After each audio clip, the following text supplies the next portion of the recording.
Warahmatullahi wabarakatuh. Good morning, guys. How are you today?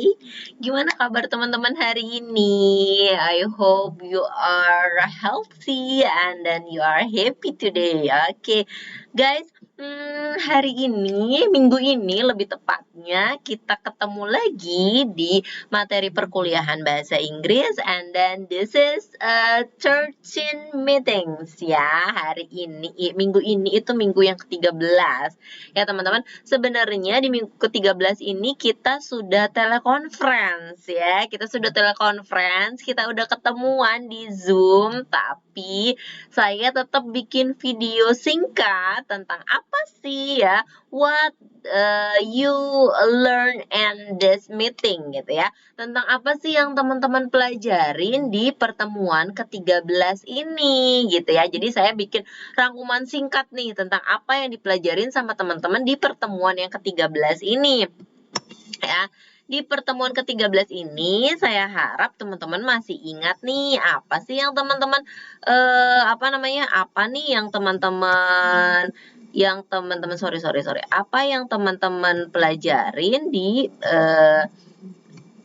teman-teman pelajarin di pertemuan ke-13 ini gitu ya. Apa ya di pertemuan ke-13 ini teman-teman itu ngebahas tentang translation gitu ya. Teman-teman ngebahas tentang translation. Ini dia translation ya. Teman-teman bahas tentang translation. Oke. Fokusnya itu kita di Indonesian language, di translation di Indonesian language to English language gitu.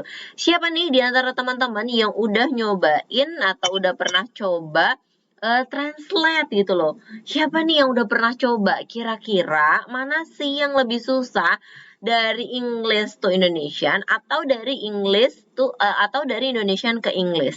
Kalau saya pribadi itu kenapa ya kok lebih berasa gitu ya?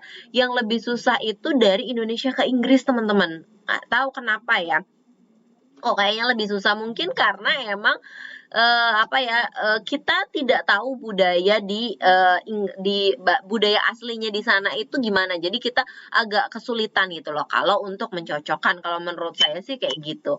Oke, gitu. Ini ada sedikit contoh nih teman-teman ya, supaya teman-teman tuh bisa bandingin gitu. Mana sih yang lebih susah ngertiin dari Inggris ke Indonesia atau sebaliknya gitu loh. Mana nih yang lebih susah ngertiin we are enjoying our breakfast sama Bima sedang menyiapkan materi presentasi siang ini.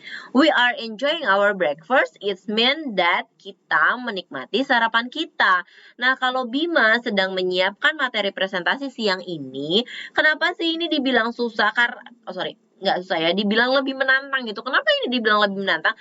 Karena kalau tadi yang we are enjoying our breakfast gitu ya, ini kan kita tidak usah menentukan tensesnya dulu. Nah, sedangkan kalau Bima sedang menyiapkan materi presentasi siang ini, we must decided what the tenses what will we use gitu loh. Kita tuh harus tentuin dulu tenses apa nih yang kita gunakan di yang Bima sedang menyiapkan materi presentasi siang ini. Pakai apa kira-kira? Oke, yes, kan. Pakai present continuous gitu ya. Ini pakai present continuous.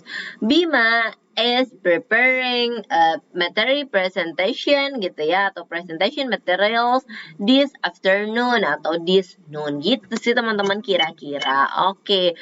So, what is the definition of translation? Okay, what is definition of the translation? Translation, it's not replacing TSU to TSA, but it's communicating. Yeah, don't forget about it. It's not replacing, it is communicating. Yeah, in translation, we know about TSU and TSA. Jadi di dalam translation itu kita akan mengenal adanya TSU dan juga TSA. Apa sih TSU? Apa sih TSA? TSA itu adalah teks sumber. Kalau TSA adalah teks sasaran. Jadi bisa dibilang kalau kita mau translate dari Indonesian ke English gitu ya. Ini kan kita fokusnya dari Indonesian ke English. Dari Indonesian ke English berarti yang Indonesian itu adalah TSU. Ya, Indonesian adalah TSU gitu ya. Nah, kalau yang TSA-nya itu berarti yang English-nya gitu teman-teman. Jadi di dalam translation ini kita akan banyak banget ngedengar kata TSU dan juga TSA gitu ya teman-teman. Nah terus proses translation itu ada 3, analyzing, translating, dan juga checking teman-teman. Jadi yang pertama harus teman-teman kerjain adalah analyzing. Apa itu analyzing? Analyzing itu teman-teman nganalisis atau teman-teman baca dulu. Jadi kalau mau translate itu jangan langsung translate, tapi teman-teman baca dulu teksnya, pahami dulu teksnya, what the purpose, what the meaning of the teksnya ini gitu loh. Apa sih yang mau disampaikan dari si teks ini tuh apa? Teman-teman harus memahami itunya dulu, baru teman-teman ke translating.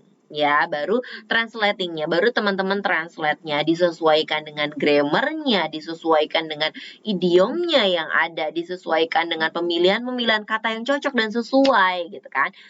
And then the finish-nya itu adalah checking. Teman-teman cek lagi, udah sesuai belum, udah selesai belum.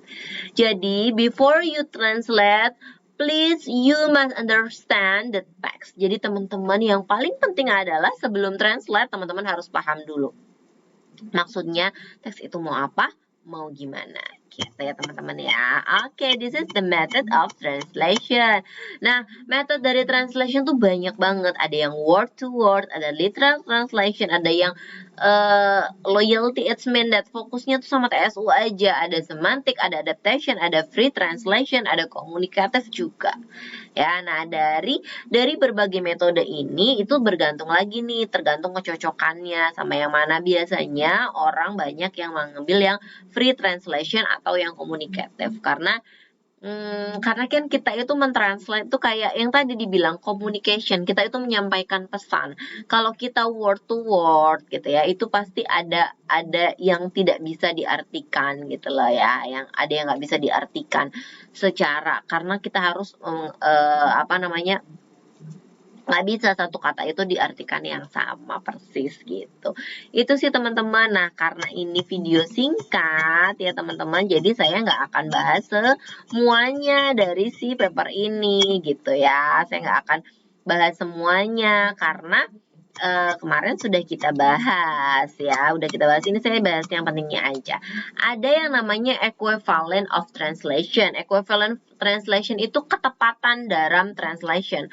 Apa sih yang harus jadi penting banget gitu ya? Nah itu function dan purpose. Tadi saya udah bilang. Jadi kita tuh harus bisa paham dulu teks itu tujuannya apa, maksudnya gimana. Itu yang harus nanti sesuai dengan translation kita.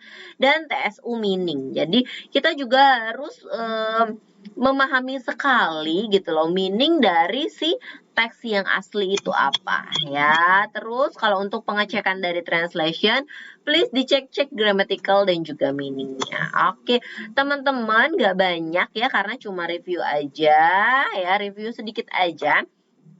Jangan lupa sebelum teman-teman translate, pastikan teman-teman memahami apa maksud dari teks itu.